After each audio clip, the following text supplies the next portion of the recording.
来了椅子抵住了门。正当我绝望的时刻，走廊尽头传来了开门声，是501开门了。半夜吵什么呢？我家孩子都被你吵醒了。他冲着男人质问道。我用尽全力朝着门外大喊：别出来，马上关门！402男人的脑袋以极快的速度扭了过去。几乎同时，我听到门重重关上的声音，门外的脚步声朝着501走去。501给我发来了微信：门外呢是楼下的402吗？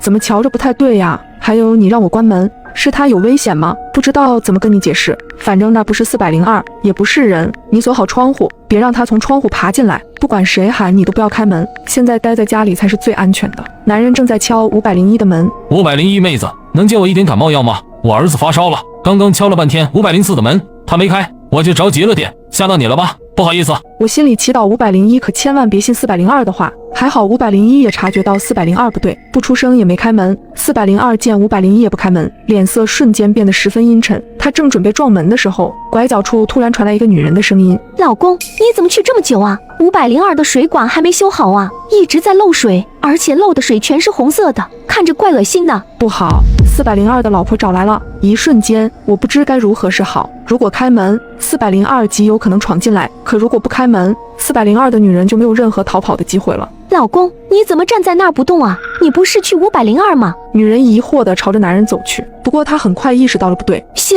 怎么这么多血？这个时候402男主以极快的速度朝着女人咬去，女人甚至还没来得及反应过来，就被她的老公一下咬住了腿。我看见黑熊从男人的身体里钻了出来，女人此刻应该恐惧到了极点，因为她根本想不到藏在自己老公身体里的是一只大黑熊。走廊里只有女人抽搐般的啜泣声，可过了一会儿，就连声音都没有了。黑熊吃完人，又钻进了402的身体里，可我没想到，它不再朝着我这里走来，而是突然不见了。正当我忐忑不安的时候，突然我听到身后传来响声，我扭过头，差点吓得魂飞魄散。402的男人就趴在窗户上，脸死死地贴在上面，正目不转睛地看着我。他用手掌拍打着窗户的玻璃：你要是敢进来，我就跟你拼了！我朝着黑熊大吼道。此刻我都做好了死的准备。男人对我诡异一笑，他停止了拍打玻璃的举动，快速地爬了下去，消失在我的视野里。我愣住了，难道这黑熊放弃了？可不应该呀，一定有什么其他的原因。为了寻找线索，我又点进了帖子，我快速浏览着，希望能多找到一点有用的细节。